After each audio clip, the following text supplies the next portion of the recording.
জাতীয় দল ঢাকায়, কোচ বাটলারকে নেপাল পাঠালো বাফুফে। নবম রাউন্ড শেষ হওয়ার পর নারী ফুটবল লীগ বিরতিতে গেছে মঙ্গলবার। ঘরোয়া ফুটবলে বিরতির কারণ আন্তর্জাতিক প্রতিযোগিতার ব্যস্ততা। বুধবার সন্ধ্যায় নেপাল গেছে অনূর্ধ্ব-19 নারী দল। একই দিন শুরু হয়েছে এশিয়ান কাপের জন্য জাতীয় দলের প্রস্তুতি। বয়সভিত্তিক সাফ চ্যাম্পিয়নশিপ শুরু হবে 31 জানুয়ারি, চলবে 7 ফেব্রুয়ারি পর্যন্ত। বয়সভিত্তিক সাফের এই টুর্নামেন্টটিতে দক্ষিণ এশিয়ার সব দেশ খেলছে না। 7 দেশের মধ্যে 5টি নিয়ে লিগ ভিত্তিতে হবে টুর্নামেন্ট। পয়েন্ট টেবিলের শীর্ষ 2 দল খেলবে ফাইনাল। পাকিস্তান, শ্রীলঙ্কা ও মালদ্বীপ এই টুর্নামেন্টে অংশই নিচ্ছে না। এই টুর্নামেন্টে বাংলাদেশ ও ভারত সর্বশেষ আসরের যৌথ চ্যাম্পিয়ন। 2024 সালে ঢাকার কমলাপুরে বসেছিল মেয়েদের এই টুর্নামেন্টের আসর। নাটকীয় ফাইনাল শেষ হয়েছিল 1-1 গোলে। তারপর ছিল আরও নাটক। টাই ব্রেকারেও সমতা ছিল 11-11 গোলে। তারপর অনেক নাটক শেষে যৌথ চ্যাম্পিয়ন ঘোষণা করা হয়। বাংলাদেশ এই টুর্নামেন্টকে এতটাই গুরুত্ব দিয়েছে যে জাতীয় দলের প্রস্তুতি বাদ দিয়ে প্রধান কোচ পিটার বাটলারকে পাঠিয়ে দিয়েছে নেপালে, বয়সভিত্তিক সাফে ট্রফি ধরে রাখার মিশনে। এমনকি সহকারী কোচ মাহবুবুর রহমান লিটুকেও নিয়ে গেছেন পিটার। অন্যদিকে ঢাকা জাতীয় স্টেডিয়ামে বুধবার সকাল থেকে শুরু হয়েছে জাতীয় নারী ফুটবল দলের ক্লোজড ডোর অনুশীলন। কোচ ও সহকারী কোচ বয়সভিত্তিক সাফে নেপাল যাওয়ায় বাফুফের স্থানীয় কয়েকজনকে দিয়ে এশিয়ান কাপের প্রস্তুতি চালিয়ে নেওয়ার পরিকল্পনা করছে বাফুফে। কোচ পিটার বাটলার নিজে থেকে বয়সভিত্তিক দল নিয়ে নেপাল গেছেন নাকি বাফুফেকেই ট্রফির নেশায় তাকে পাঠিয়েছেন, সেই উত্তর মিলছে না।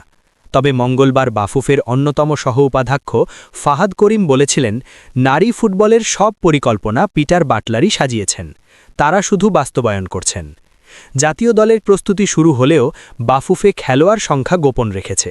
দেশের নারী ফুটবলের ইতিহাসে সবচেয়ে বড় প্রতিযোগিতায় খেলতে যাচ্ছে বাংলাদেশ। সেই প্রতিযোগিতার আবাসিক ক্যাম্প শুরু হলেও কোনো খেলোয়াড় তালিকা প্রকাশ করেনি বাফুফে। এমনকি কতজন নিয়ে অনুশীলন শুরু হয়েছে সেটাও গোপন রেখে ক্লোজড ডোর অনুশীলন শুরু করেছে বাফুফে। জাতীয় দলের আগে ক্যাম্প হতো 5 তারকা হোটেলে, এবার পল্টনের একটি হোটেলে ওঠানো হয়েছে আফিদা ও ঋতুপর্ণাদের। দল দেশের বাইরে গেলে সাধারণত মিডিয়া ব্রিফিং হয়ে থাকে। তবে অনূর্ধ্ব-19 দল নেপাল গেলেও তা নিয়ে কোনো বক্তব্য দিয়ে যাননি পিটার। তাই কেন তিনি জাতীয় দল রেখে বয়সভিত্তিক দল নিয়ে গেলেন, সেই প্রশ্নের উত্তর পাওয়া যায়নি। বাফুফের একজন বলছিলেন, অনূর্ধ্ব-19 দলের বেশিরভাগ খেলোয়াড় অনূর্ধ্ব-20 দলের হয়ে খেলেন। জাতীয় দলেরও কয়েকজন আছেন। জাতীয় দলের অস্ট্রেলিয়া মিশন নিয়ে অনেক পরিকল্পনা বাফুফের, সেভাবে নেই অনূর্ধ্ব-20 দলের জন্য। এই দলটিও প্রথমবারের মতো এশিয়ান কাপ খেলবে এপ্রিলে থাইল্যান্ডে। তবে এই বিষয়গুলো পিটার পরিষ্কার করতে পারতেন নেপাল যাওয়ার আগে, তা করেননি। কোনো জবাব নেই বাফুফের কারো কাছেও। জাতীয় দলের ক্যাম্পের খেলোয়াড় তালিকা না দিলেও জানা গেছে 29 জনকে ক্যাম্পে ডেকেছে বাফুফে। 14 ফেব্রুয়ারি পর্যন্ত ঢাকায় অনুষ্ঠিত হবে সেই ক্যাম্প।